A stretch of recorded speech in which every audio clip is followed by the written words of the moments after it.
안녕하세요. 아사다 지로의 프리즌 호텔이라는 책에 대해서 잠깐 얘기해 볼까 합니다.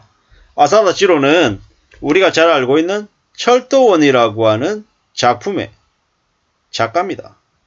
나중에는 천국까지 100마일, 카레시다, 산다와 장미도둑이라고 하는 여러 작품들을 내놓은 사람인데요. 집안이 처음에는 유복했지만 나중에는 집안이 몰락하면서 충격을 받고 뒷골목 불량 소년이 된 그는 그가 겪었던 여러가지 경험들을 기반으로 해서 많은 작품들을 낸 사람입니다. 왜 제가 프리즌 호텔 제목에 작품을 말씀을 드리냐면, 아직 다 읽어보지 못했고 한 중간 정도, 이게 1권 2권으로 나눠져 있는데 1권에 한 3분의 1쯤은 읽다가 갑자기 좀 충격적인 내용들이 나와서 이제 그 내용을 좀 말씀드리려고요. 중간쯤에 차를 끌고 간 한 가족들의 이야기가 나옵니다.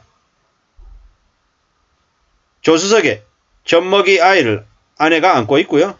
남편은 이제 운전을 하고 가다가 중간쯤에서 이제 아내와 얘기를 나눈 거죠. 휴일도 아닌데 갑자기 평일날 드라이브 가자고 이제 가족들에게 얘기를 한 거예요. 그랬더니 큰애가 이제 느끼는 거죠. 아이들은 그 드라이브의 목적을 모르는 거죠. 근데 이제 아내가 남편에게 얘기합니다. 알고 있다면 너무 불쌍하다. 그리고 이 아이들이 알고 있다 한들 어쩔 수 없는 것 같다. 이러는 거죠. 아내는 그런 얘기도 하는 거죠. 그냥 차라리 다른 아주머니 댁에 애들을 놔두고 올 걸 그랬다. 그러니까 또 남편이 아니라고 얘기하죠. 그들도 그렇게 각오하는데 시간이 좀 걸렸다라는 겁니다. 엄결제를 막으려고 했는데 안 됐던 거죠. 눈앞에서 절벽이 아닌데 어두운 숲길이 펼쳐진 거죠. 뭡니까? 사업이 망해서 가족이 동반 극단적인 선택을 하려고 저렇게 떠난 거죠. 그랬는데 웃긴 게 뭐냐? 웃긴 게 아니죠. 서글픈 게 뭐냐? 차가 고장이 나는 겁니다. 그러다 보니까 이제 그 차를 이제 고치겠다라고 지금 아둥바둥 거리는 거예요. 그런 결말을 보려고 35년을 살아왔나? 이런 씁쓸한 생각들이 이제 들더라는 거죠. 소리를 죽여서 뒷좌석의 문을 열고 싱칸에 마구 흩어져 있는 공구들을 속에 있는 굵은 배관용 호스를 꺼내죠. 고무호스를 뒤집어서 익숙한 손놀림으로 작업을 하는 거죠. 왜 작업을 하는 거겠습니까? 죽기 위해서 그런 작업을 하는 거다라는 거죠. 씁쓸하죠. 죽기 위해서 그렇게 땀을 흘리면서 아둥바둥 거리는 모습이 참 코미디인 거죠. 살아가면서 이 가족들은 운이 없었던 겁니다. 운이라고 하는 존재를 믿어본 적도 없지만 운을 바라는 그런 삶도 안 살았다라는 거죠. 운이라는 존재를 생각도 못할 정도로 안 좋은 일만 계속 터졌답니다. 연대보증을 서주었던 업자가 도산하면서 막대한 채무보증을 떠안게 되고, 자신의 오른팔이라고 믿었던 기술자가 독립해가지고 얼마 안 남은 거래처도 뺏어가 버리고, 초등학교 다니는 딸이 신장염에 걸려가지고 인공투석을 받아야 되는 말도 안 되는 처지가 된 거죠. 이제 은행이 돈 안 빌려줘서 사채업자에게 돈 빌려 쓰고 부러진 다리로 어떻게든 달려보려고 했었지만 그냥 결국 이 지경이 된 거죠. 씁쓸하죠.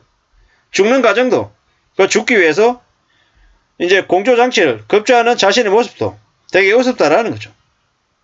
그러면서 이제 차에게 얘기하죠. 자기가 타고 온 자가용 차요.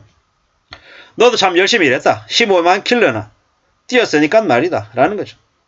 어쩌면 그 낡은 자동차가 자기의 신세하고 비슷하다라고 생각하고 기계지만 자신이 그 기계에게, 자동차에게, 중고차에게 그렇게 따뜻한 말을 건네는 게 아닌가라는 생각이 들었던 거죠. 참 씁쓸하죠. 그렇게 그러고 있는 사이에 딸아이가 깨죠.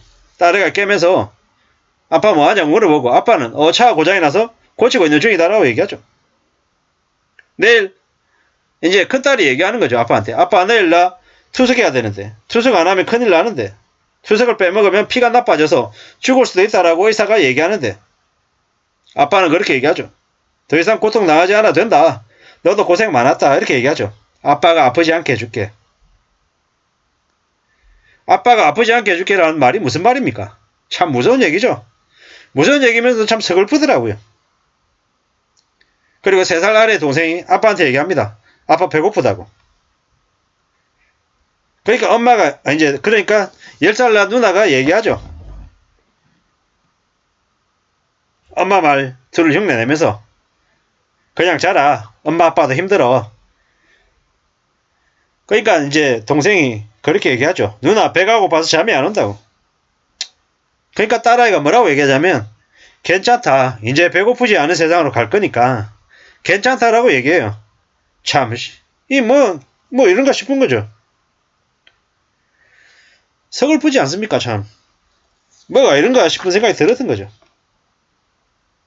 그러니까 아내가 남편에게 뭐라고 얘기하냐면 걱정이 되면 지켜봐 주세요. 지켜보고 난 후에 당신 혼자는 간단하잖아요. 그래 맞다. 먼저 가서 기다려달라. 늘 당신에게 힘든 일만 시켜서 미안하다. 이런 내용의 얘기를 이제 남편과 아내가 한다는 게 참 서글프더라고요.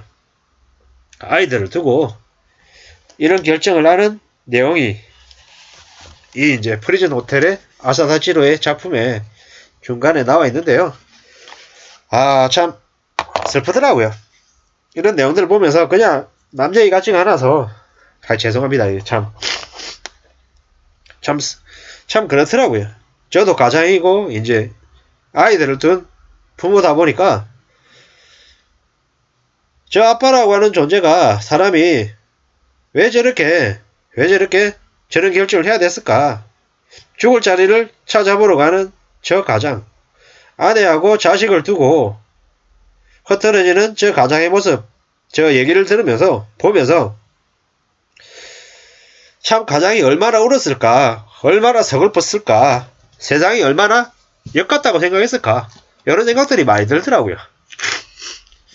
뭐 저도 가장이고 이 프리즌 호텔에 있는 이 아빠라고 하는 존재도 참 많은 생각이 들었습니다. 어떻게 살아야 될까? 살다 보면 내 뜻대로 내 생각대로 흘러가지 않는 경우가 참 많겠다. 그래도 절대 포기하지 마시라는 말을 감히 드리고 싶은 거죠. 뭐 저도 아무것도 없고 저도 잘난 거 하나 없지만 참 힘들고 어렵게 사는 사람들이 많구나. 정말로 궁지에 내몰려서 극단적인 결정을 하는 사람들도 있겠더라 라는 생각도 들었고요. 절대로 포기하지 마십시오. 하늘이 무너지는 건 솟아나는 구멍이 하늘이 무너졌기 때문에 솟아날 구멍이 보인다라고 했던 겁니다. 사는 게 쉽지 않고 힘들고 어렵다 라는 거 잘 압니다. 그래도 어떻게 살아야겠습니까? 구질구질해도 비참해도 절대로 포기하지 말고 사십시오. 사기꾼들, 악마들, 양아치 같은 놈들은 죽었으면 좋겠는데 안 죽고 꾸역꾸역 삽니다. 근데 보통 착하고 성실하고 선량한 사람들이 더 저렇게 하는 것 같습니다. 좀 악해지고 좀 독해지고 좀 나빠져도 괜찮다는 말씀을 감히 드립니다. 이기적이 되고 남 생각하지 말고 나만 생각해도 된다라는 말씀을 드립니다. 가족들, 아이들, 아내를 두고 울어도 되고요. 힘들면 같이 머리 맞대고 힘들다고 얘기해도 된다.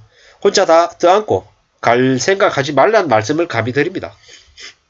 어떻게 하다 보니까 프리즌 호텔에 작품을 접하게 됐고 이런 내용이 있는지도 몰랐습니다. 그냥 조폭들, 야쿠자들이 운영하는 호텔에서 있는 여러가지 에피소드가 있다라고 해서 저는 그냥 그런가 보다 했는데 이런 내용이 있는지 몰랐습니다. 시간이 되시면 꼭 아사다치로의 프리즌 호텔이라고 하는 작품을 찾아서 읽어보시면 좋겠습니다. 꼭 읽어보십시오. 중간에 제가 좀 주책 넘은 행동들을 좀 했는데요. 좀 이야기 좀 해주시고요. 우리가 살아가는 삶이 참 쉽지 않더라. 정말 힘들고 어렵더라. 그래도 절대로 포기하지 않으셨으면 좋겠습니다. 저 같은 놈도 살아가는데